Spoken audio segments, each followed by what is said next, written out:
옆에 있는 분들 한번 축복하시면 좋겠습니다. 이렇게 하면 될까요? 주 안에서 기뻐하십시오. 축원하십시오.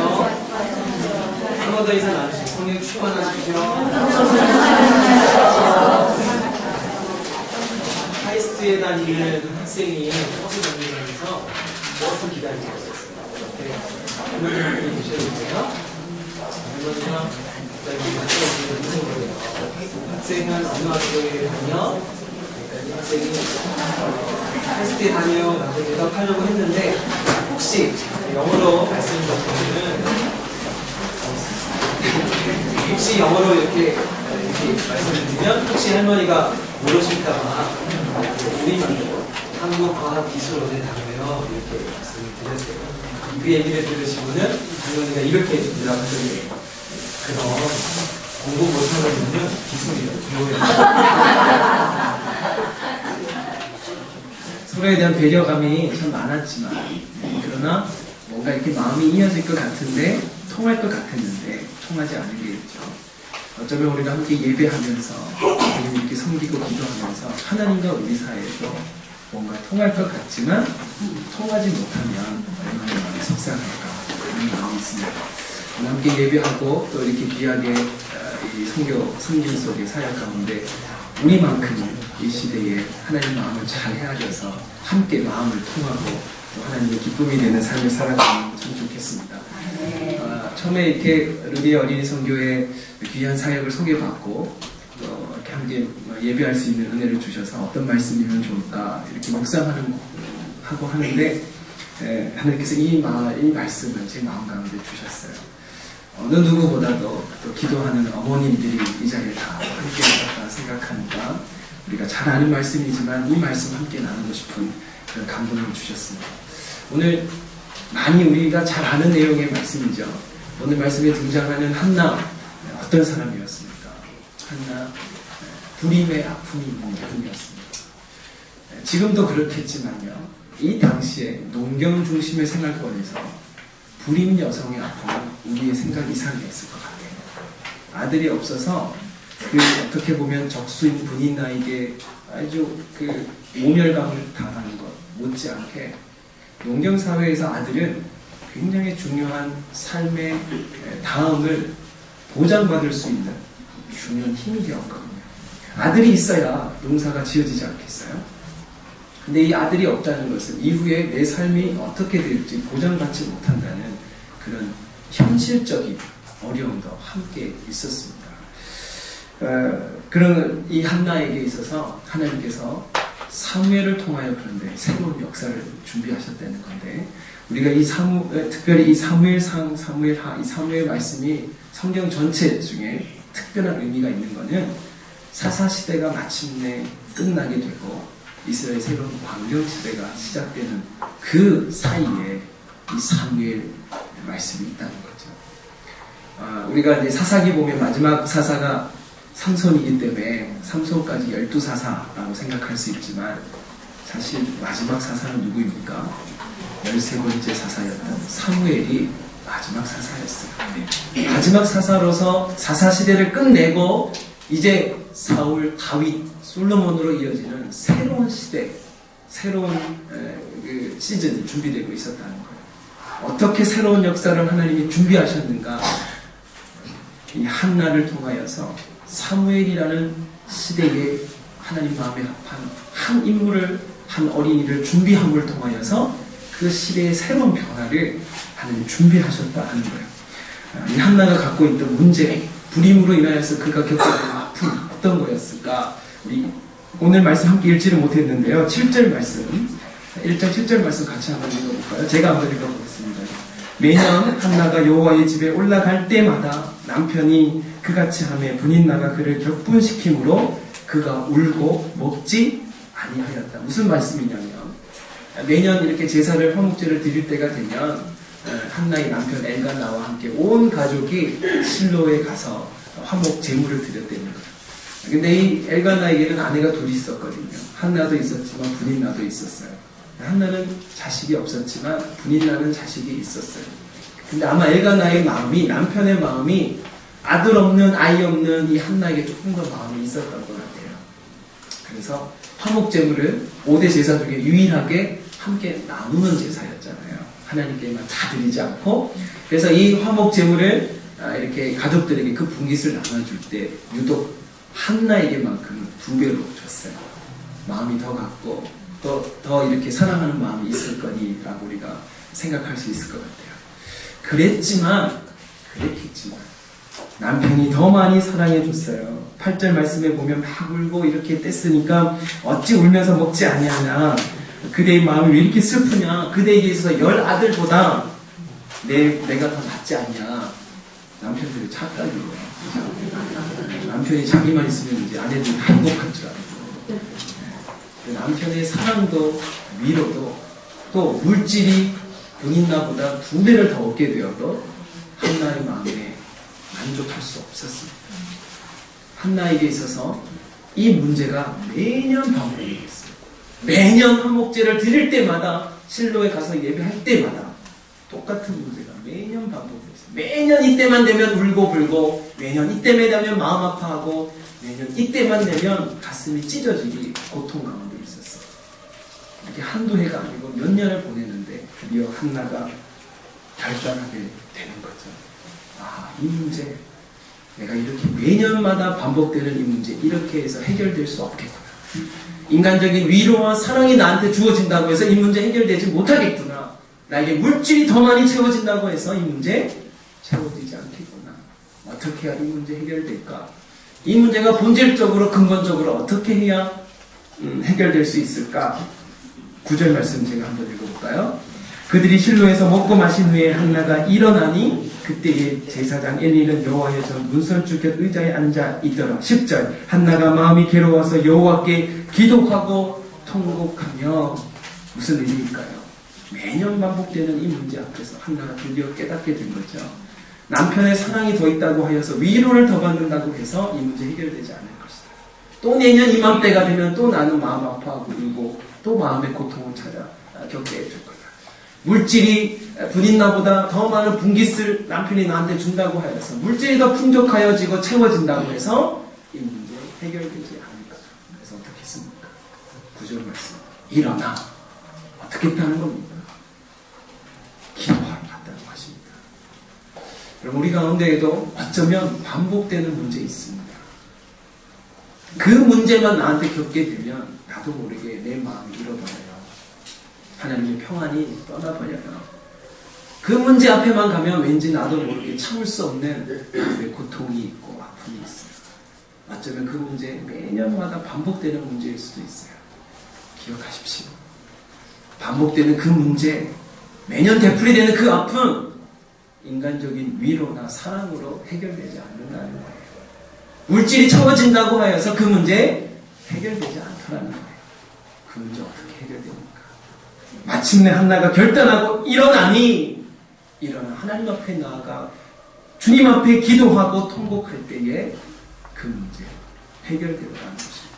기억하십시오. 내 인생 가운데 반복되는 그 아픔, 그 어려움, 그 고통, 인간적 위로로 해결되지 않는다. 물질의 채워짐으로 해결되지 않는다. 어떻게 해결될까? 하나님 앞에 기도할 때에 하나님께서 그 문제 근본적으로 해결해 주시더라 하는 것입니다. 한나가 얼마나 힘들었냐면요. 이 마음이 괴롭다. 10절 말씀에 이 마음이 괴롭다 할 때 이 괴로가 히브리 원어로 마라라는 단어를 사용하고 있거든요. 마라, 어디서 많이 들어본 이름 아니에요? 출애굽기 15장에 우리가 출애굽하고 나서 첫 번 이렇게 갔던 곳, 쓴 물 마셨던 곳이 마라. 이 마라의 뜻이 괴롭다, 또 뭐 쓰다 이런 뜻이거든요. 나오미가 흉년을 피해서 모압 땅에 갔다가 다시 남편 잃고 자식 다 잃고 다시 고향 베들레헴으로 올 때 그 이름 어떻게 고칩니까? 그 이름 고칠 때 마라라고 하잖아요. 나는 괴로운 여인이다. 그 아픔을, 그 고통 속에서 자신의 이름을 이 마라로 바꾸는 것처럼 하는 이 한나의 마음이 그와 같았다는 거예요. 물을 마셔도 쓴 물을 마시는 것 같고, 또 피해서 어딘가에 갔는데 거기서 남편 잃고 자녀 다 잃은 그 나오미의 그 심령처럼 이렇게 한나가 그 마음의 괴로움을 갖고 있었대요. 근데 그 괴로움 어떻게 했던가? 하나님 앞에 기도하고 하나님 앞에 통곡하였다 하는 거죠. 한나의 위대함이 어디 있는지 아십니까? 이 문제를 놓고 인간적으로 해결하려고 하지 않았다는 거예요. 사람 가운데 위로받으려고 했지 않다는 것입니다. 이 아픔, 이 괴로움, 이 쓰디쓴 이 아픔을 하나님 앞에 나아갈 때에 문제가 해결되더라는 거예요. 문제는 눈에 보이는 대적이 없어진다고 해서 해결되는 게 아니라는 것입니다. 어쩌면 그 문제는 눈에 보이진 않을 수는 있지만 하나님 앞에 나아갈 때에, 하나님이 행하실 때에 그 문제가 해결되더라 하는 거예요. 그렇게 이렇게 마음이 힘겨움 속에 한나가 결단을 했죠. 근데 뭐 이런 설교 저한테 처음 듣는 거 아니잖아요. 그죠? 이 자리에 계신 정도 되면 기도하고 하나님 앞에 문제 해결된다는 거, 우리가 뭐 많이 들었던, 처음 듣는 말씀 아니잖아요. 왜 그런데 우리가 이게 반복될까요? 요즘 세상이 좋아져가지고요. 뭐 이렇게 TV만 몇 개 들어도 CBS, CTS, 구TV, CCN, C채널, 우리 기독교 채널만 5개. 우리 청년들 같은 경우는 뭐 인터넷 들어서 클릭 몇 번만 하면 전 세계 유명한 목사님들의 설교 강의 다 들을 수 있어요. 근데 뭐의 차이입니까? 설교는 많이 듣고 내용은 다 알지만 왜 이 문제가 반복될까? 왜 그렇게 행하지 않게 됩니까? 설교는 들을 수 있습니다. 좋은 강의는 들을 수 있어요. 그러나 기도는 어느 누구도 대신할 수 없습니다. 내 마음 가운데, 말씀 가운데 감동이 있다면 한번 행해 보십시오. 인생은 들어서 아는 것으로 해결되지 않습니다. 들은 바, 그 말씀 가운데 내가 행할 때에 믿음은 행함 가운데 기적을 베푸시더라고요. 한나의 위대함이 어디에 있는가? 그냥 들어서 마음의 생각 가운데 끝났던 게 아니에요. 그래, 그럼 내가 기도하면 되겠지. 그래, 예배 드리면 되겠지. 누군가 얘기해주고 겉면해줘서 그 들은 대로 생각만 했다면 한나는 시대를 변화시키는 데 있어서 역사의 그 격변기에 사무엘에는 위대한 사사, 제사장이며 선지자였던 삼중직을 감당했다. 이 사무엘의 어미가 될 수 없었을 거예요. 근데 그는 그렇게 했거든요. 목사님 저에게도 늘 도전되는 말씀이 그거예요. 많은 분들 앞에서 말씀 전하지만 넌 얼만큼 그렇게 믿고 행한다. 하나님 은혜 주시는 건 그래요. 어떤 날은 월요일 아침은 저도 새벽 기도하기 싫거든요. 금토일 이렇게 청년들하고 열심히 이렇게 섬기고 나면 월요일 아침 저도 싫어요. 그런데도 또 일어나서 가거든요. 가면 다르단 말이에요.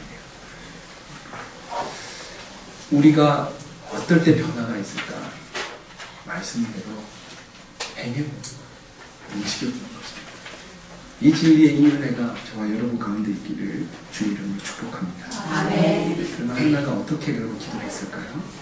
그렇게 기도한 내용을 한번 볼까요? 우리 11절 말씀 같이 한번 읽어보겠습니다. 11절 시작. 서원하여 이르되 만군의 여호와여, 만일 주의 여종이 고통을 돌보시고 나를 기억하사 주의 여종을 잊지 아니하시고 아들을 주시면 내가 그의 평생에 그를 여호와께 드리고 삭도를 그 머리에 대지 아니하겠나이다. 여러분, 이 기도 뭡니까? 우리가 잘 배운 대로 그냥 기도가 아니라 우리는 이런 기도를 서원 기도라고 해요. 서원 기도는 하나님께 받은 은혜가 감사해서 혹은 큰 은혜를 받고 싶어서 하나님 앞에 약속하는 기도가 서원 기도입니다. 민수기 30장 2절 말씀에 사람이 여호와께 서원하였거나 결심하여 서약하였으면 깨트리지 말고 그가 입으로 말한 대로 다 이행할 것이라 기록했어요. 다시 말하면 서원 기도는 함부로 할 수 없다는 것입니다. 반드시 이행해야 할 그 기도가 서원 기도예요. 그런데 그 서원 기도 한나가 어떻게 하고 있습니까? 아들을 주시면 그 아들을 하나님께 온전히 드리겠다. 한번 생각해 보십시오. 지금 왜 기도하는 거예요? 아들이 없어서 기도하는 겁니다. 아들이 없어서요. 아들이 없어서 브닌나에게 멸시당했고 모멸감 느꼈고 아들이 없기 때문에 앞으로 어떻게 살아갈지 삶의 기본적인 수단이 제공되지 않는 그런 현실적인 위기를 겪게 되는 그 환경에서 그래서 아들을 달라는 거예요. 그러면 아들을 달라고 하면 아들이 있어야 될 거 아니에요. 근데 그 아들 주시면 다시 아들을 드리겠다는 거예요. 아들이 없어서 아들을 달라는 기도인데 그런데 그 아들 주시면 그 아들 하나님께 드리겠다는 거예요. 분명 아들이 없어서 당한 괴로움이었는데 그런데 그 아들 허락하여 주시면 그 아들 하나님께 드리겠다. 무슨 뜻일까요? 한나의 이 서원 기도의 위대함은요. 단지 하나님의 베푸신 그 은혜를 나의 개인적인 원통함을 푸는 것에 사용하지 않겠다는 거예요. 나의 삶의 필요를 채우는 것에만 나의 고통의 그 억울함을 풀어내는 것에만 나의 억울함을 달래는 것에만 그렇게 하나님 응답해 주십시오라고 기도한 게 아니었다는 것입니다. 한나의 이 기도는 나의 억울함도 억울함이지만 하나님 가운데 필요한 것으로 단지 육적인 만족이나 세상적인 필요를 채우기 위한 것이 아니라 하나님의 이 한나의 서원은 나의 고통만이 아니라 당대의 그 아픔도 함께 해결할 수 있는 그런 아들을 달라 그렇게 기도하고 있다는 것입니다.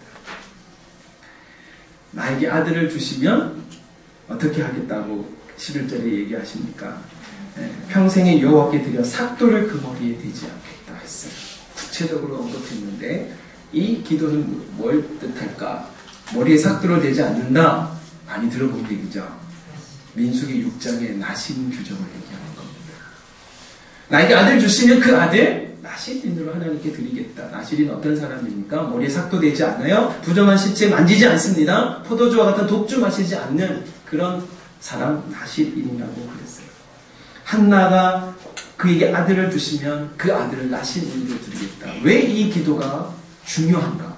이미 이 시대에는요. 유목하던 이스라엘 사람들이 가나안 땅에 오게 되니까 이제 유목을 버리고 농경 사회가 되어서 농사를 짓게 되는 거예요. 농사를 지으려고 보니 아는 게 없어요. 그러니까 가나안 사람들이 하는 걸 따라하게 된단 말이에요. 그래서 이 가나안 문화에 급속도로 동화되어 가는 시대였습니다. 오죽하면 한나가 이렇게 기도하는데 혼자 이렇게 너무 고통스러워서 정말 이렇게 토로하지도 못하고 이렇게 흐느껴 기도하는데 제사장이 그걸 보고 목사님이 보고 등을 툭툭 치면서 술 좀 그만 마시지 이렇게 얘기할 정도라는 거 아니에요. 무슨 얘기냐면 그만큼 이 시대에 이미 하나님의 교회에 예배하러 나오는 사람들 중에 술 먹고 오는 사람이 그만큼 있었다는 거예요. 술 먹고 앉아서 주절주절 되는 사람이 오직 얼마나 있었으면 목회자가 가서 술 좀 먹지 마시고 그만 먹고 좀 예배 드릴 때 정신 좀 바로 차려서 그렇게 예배 드리러 오시라고 얼마나 그 얘기를 많이 했으면 한나를 보는데도 아이고 또 누가 또 술 먹고 또 왔네 이렇게 얘기할 정도였대요. 포도주는요 농경사회에 있어서는 굉장한 유혹입니다. 이렇게 농사 짓고 이 노동을 많이 하니까 우리도 어르신들 예전에 약주하시면서 농사일 많이 하신 것처럼 이렇게 포도주 먹게 되고 또 가나안이 바알 우상 숭배의 이 바알 종교화가 아주 급속도로 진행이 됐어요. 왜냐하니 그 농사를 못 짓는데 우리도 그렇지 않아요. 어디가 제일 우상이 심해요. 제가 청년들하고 남해 국내 사회가 3년 가보니까요. 항구가 가면 항구가 가까울수록 우상 숭배가 심해요. 고깃배 떠나보내면 언제 다시 이렇게 올지 모르니까 굿하고 날린 거예요. 그런 것처럼 유목을 하던 이스라엘 백성들이 이제 농사 짓게 되니까 어떻게 할지 모르니까 기술도 배우면서 그들의 풍습도 배우다 보니 이 가나안의 우상이었던 바알 숭배를 급속도로 하기 시작했다는 거예요. 그럴 때에 머리에 삭도 되지 않고 포도주 독주 마시지 아니하고 부정한 시체에 손대지 아니하는 그런 나시리를 나신이로 주신 아들을 하나님께 드리겠다는 건 무슨 뜻이냐면 자신의 불임만이 아니라 하나님의 백성으로서 거룩한 하나님의 백성을 잉태하지 못하는 그 당대의 시대적 영적 불임 앞에 이 한나가 이 아들을 주시면 나의 원통함만이 아니라 급속히 우상화되어 가고 가나안의 문화로 급속히 동화되어 가는 이 시대 가운데 하나님 앞에 결단한 거룩한 하나님의 백성으로 이 아들을 만들어서 그 아들을 하나님 앞에 드리겠다는 한나의 다짐이었다는 거예요. 그래서 이 기도가 위대하다는 것입니다. 단지 자신의 억울함만 해결했던 기도가 아니에요. 아들 없으니까 아들 주셔서 내 서러움 좀 어떻게 해결해 주세요. 아들 없어서 내가 앞으로 어떻게 살아야 될지 모르니까 나에게 아들 주세요. 그렇게 떼쓰고 기도한 게 아니었다는 거예요. 나의 억울함도 나의 분함도 풀지만 야훼의 그 하나님의 신앙을 잃어버리고 급속히 농경문화 가운데 흡수되어서 세상 풍조 가운데 나아가는, 그래서 가나안 사람들처럼 단발머리를 하고 그리고 가나안의 그 농경문화에 따라 바알을 숭배하고 독주를 마시는 이 풍습 속에 거룩한 하나님의 백성을 잉태하지 못하는 예배가 무너지고 신앙이 변질되어지는 이 상황 속에 거룩한 문제의식을 가지고 세상 풍조 쫓지 않으면 하나님의 선하시고 기뻐하시고 온전하신 뜻을 분별해내며 그렇게 하나님 앞에 쓰임받을 수 있는 그 자녀를 하나님 앞에 드리겠다, 그런 거예요. 한나의 이 기도가 우리 가운데 도전이 되는 것은 단지 자신의 불임으로 그치는 것이 아니라 거룩한 하나님의 백성을 잉태하지 못하는 이 시대적 불임 앞에 그가 하나님 앞에 거룩함으로 나가겠다는 그 마음의 결단과 다짐이었던 거예요. 저는 누디아 어린이 선교 잘 몰랐습니다. 죄송하지만 좀 모르고 지냈거든요. 그런데 이렇게 우리 권사님 주셔서 자료들을 보면서 깜짝 놀랐어요. 이렇게 보이지 않는 곳에서 우리의 다음 세대들을 위한 이 섬김과 수고와 기도와 헌신이 있었기에 그만큼 우리 민족이 이렇게 복받을 수 있었구나 싶어요. 저는 대한예수교 장로회 통합교단 소속 목사인데요. 통합교단에 한 8,000여 개 교회가 있습니다. 그 가운데 영유아 유치부가 없는 조직, 그 영유아 유치가 전혀 없는 교회가 약 한 5,000개 됩니다. 교회 학교의 아동부서가 초등부죠. 유초소년부, 초동부가 없는 교회가 약 3,000개 이상입니다. 전국에. 중고등부 없어진 교회는 2,000개 넘습니다. 이미 한국교회, 특히 우리 교단만 보더라도 이게 작년에 제가 확인한 통계이기 때문에 아주 가까운 시일의 통계예요. 지금은 얼마큼 또 변화가 됐는지 모르지만 우리 교단에 한 8,000여 교단이 우리 교단에는 교회가 있지만 이미 이 교회 학교, 이 초등학생들을 위한 교회 학교가 제대로 독립돼서 운영되지 않은 교회가 3,000개가 넘습니다. 영유아 유치는 5,000개가 넘어요. 그런 때에 루디아 어린이 성교교회 이 사명은 이 자리에 계신 분들이 생각하는 것 이상으로 굉장히 중요하고 굉장히 의미 있는, 이것은 역사적 사건이라는 것을 기억하십시오. 오늘 한나가 자신의 불임을 놓고 이게 반복되는 아픔이고 이 문제, 남편 사랑 더 받는다고 물질이 더 많이 채워진다고 사람들 가운데 위로받는다고 해결된 문제 아닌 걸 알았어요. 그럴 때 그가 9절 말씀에 일어나 하나님 앞에 나아간 것처럼 오늘 이 자리에 우리 기도하는 어머님들은 아마 이 한나의 마음으로 이 시간에 함께 하시리라 믿습니다. 기도하실 때 나만의 원통함이 아니라 나만의 필요만을 채우기 위한 기도가 아니라 거룩한 백성을 잉태하지 못하는 이 시대의 아픔, 이 말씀 볼 때에 다시금 마음에 감동이 되고 도전이 되는 것은 이 마지막 사사 때만이 아니라 어쩌면 지금 이 시대도 오늘 우리가 공동기도를 보면서 제가 또 한 번 더 감동하게 되었는데 어쩌면 이 세속의 문화 속에 급속히 하나님의 거룩함을 잃어가는 이 세대 가운데 어쩌면 우리도 동일한 시대적 환경을 겪고 있지 않을까. 거룩한 백성을 잉태하지 못하는 영적 불임의 시대를 우리도 살아가고 있지 않을까. 그럴 때에 어떻게 하나님의 역사가 새롭게 준비되었는가.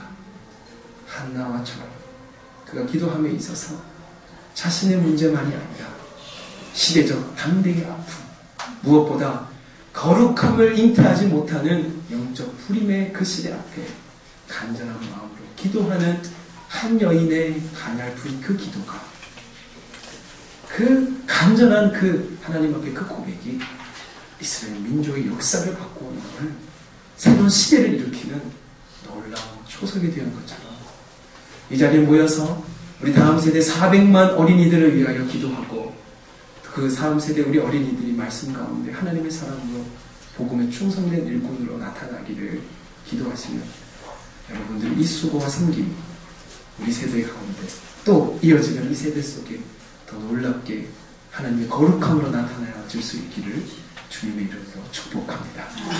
기도드리겠습니다. 하나님 감사합니다.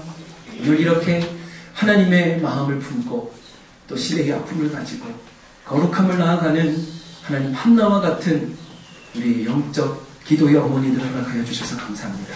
하나님 우리 어린이 성교회를 통하여서 이 땅에 우리 다음 세대 믿음의 자녀들이 또 이들을 가까이 하며 지도하시는 우리 선생님들이 학교들이 변화될 수 있도록 은혜 내려주셔서 하나님 130년 전에 이 땅에 복음에 불며진 이 땅에 하나님 우리에게 복음을 허락하여 주셔서 두 번째로 선교사를 많이 파송하는 2000년 교회 역사 가운데 볼 수 없는 놀라운 부흥을 일으킨 이 한국교회에 다시 한번 새로운 부흥의 불길이 불타오를 수 있도록 주님 은혜 내려 주시옵소서. 우리 주 예수님의 이름으로 기도 올리옵나이다.